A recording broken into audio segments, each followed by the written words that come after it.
And hi, everybody. Welcome to Fresh Outlook, the show where we're talking about what you're talking about. I'm your host, Taryn Brill, but just call me TWB. On today's show, we'll begin by discussing the latest in Cyprus, the bank meltdown, the bailout, and its effects here and throughout Europe.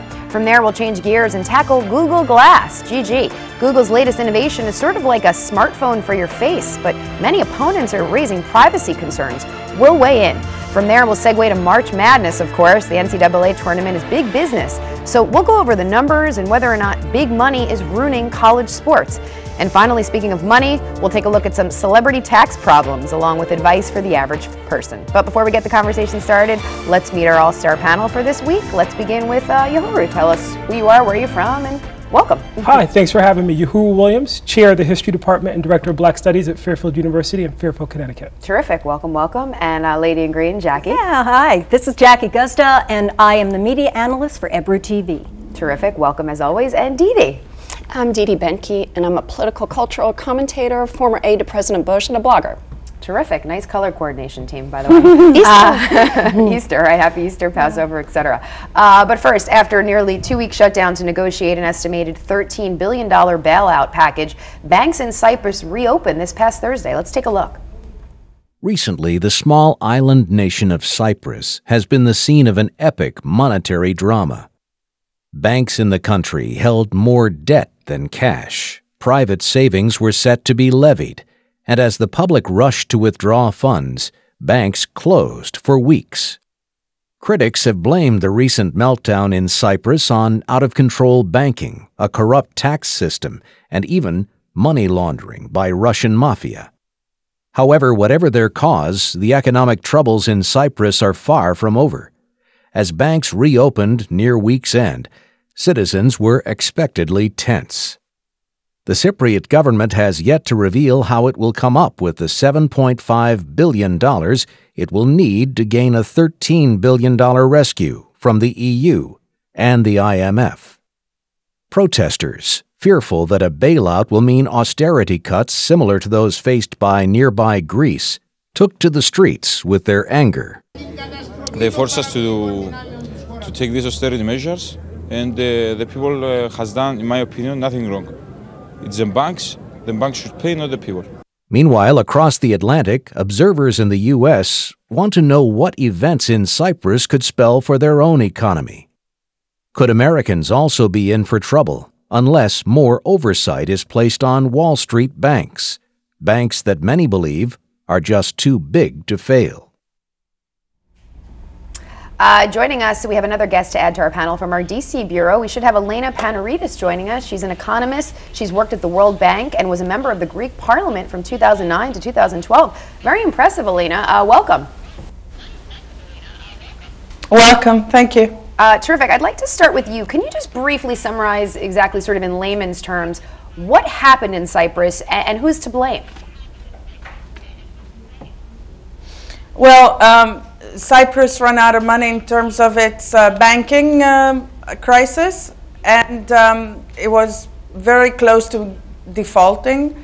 So it requested aid from the European Union and the Troika, the IMF including.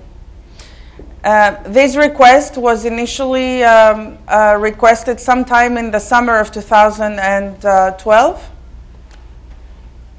Okay. And the final negotiations took place about a week and a half ago.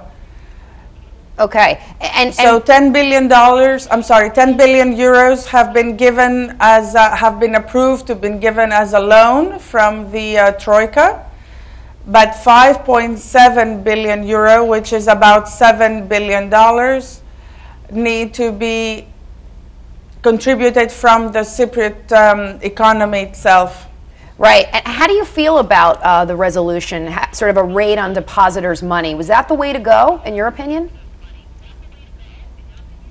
Well, as an economist, I am very skeptical and extremely concerned about the future of the euro, having created a solution that touches people's deposits.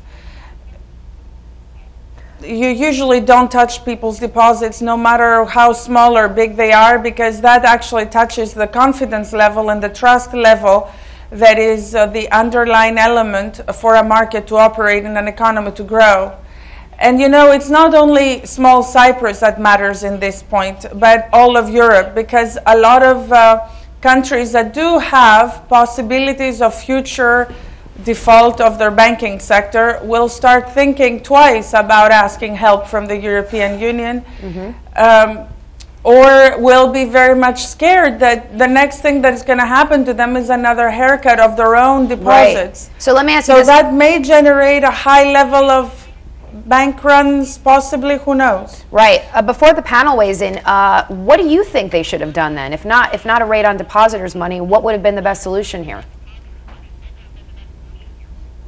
Well, there are distinct levels of solutions. So we could have had a higher interest rate applied and all the money be given from the Troika. It's not a lot of money anyway. It's the 15.7 billion euro. It's not a big amount. Or it could have been given earlier rather than wait so late in the process of the negotiations. So it could have been given in tranches. And also, there were distinct other options that were on the table that were in conversation, including pledging assets, and that none of them were taken into any consideration. Okay, fair point. Now, bear in mind that when we're talking about banking defaulting, and we're talking about asking for bailouts of banks. I'll only give you an example, the Dexia Bank in France, that was in dire straits and actually defaulted, and a bailout of 100 billion euro was given overnight for one bank in one country. So the 15.7 billion euro, it really is not a big deal. It sounds like peanuts compared to what's going on in France. Peanuts completely. Elena, I want to bring in the rest of the panel and get their insights. Yohuru, let's start with you. Do you think it's fair to make depositors pay for whoever is to blame? Absolutely not, but this is a difficult situation. It's going to be interesting to see the post-mortem on this in terms of how this crisis developed.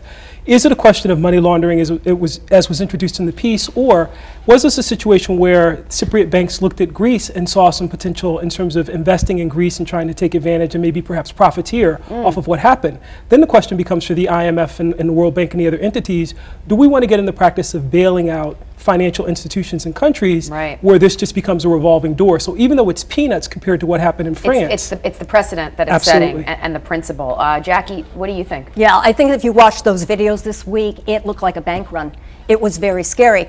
And I think that if we look at the effect at us in the United States and other countries in the world, she said it right, is that we've lost confidence. I don't know about you, did you? I started to think twice about what could happen to my money in my bank.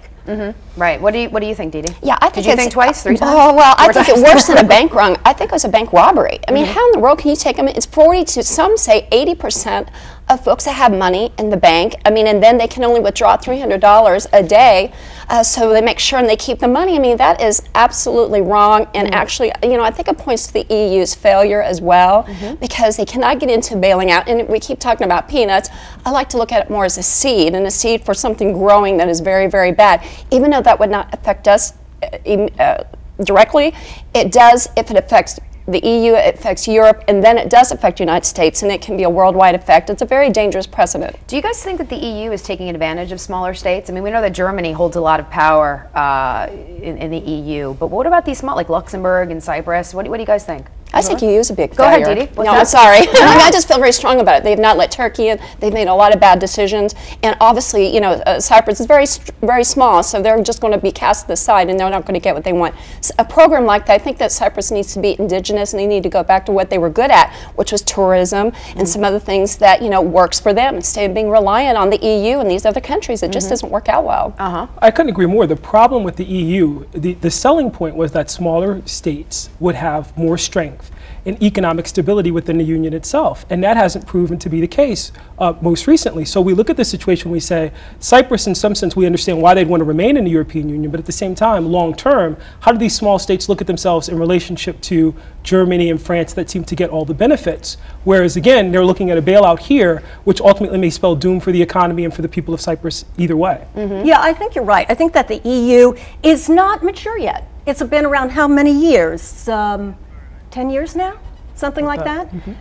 Give them time. Give them time to work out these problems. I wouldn't throw the baby out with the bathwater yet, because the smaller countries economically are being pushed up a bit by the bigger, richer countries. But they're not getting the benefits. I mean, as you talked about, they were supposed to be the ones that are strengthened, and really they're the ones cast aside. They're not the ones benefiting when that was supposed to be the goal, but it's just not happening. So I think they're better off with their own agriculture and their own tourism and their own indigenous economy and work on that. Right. Elena, I want you to weigh in.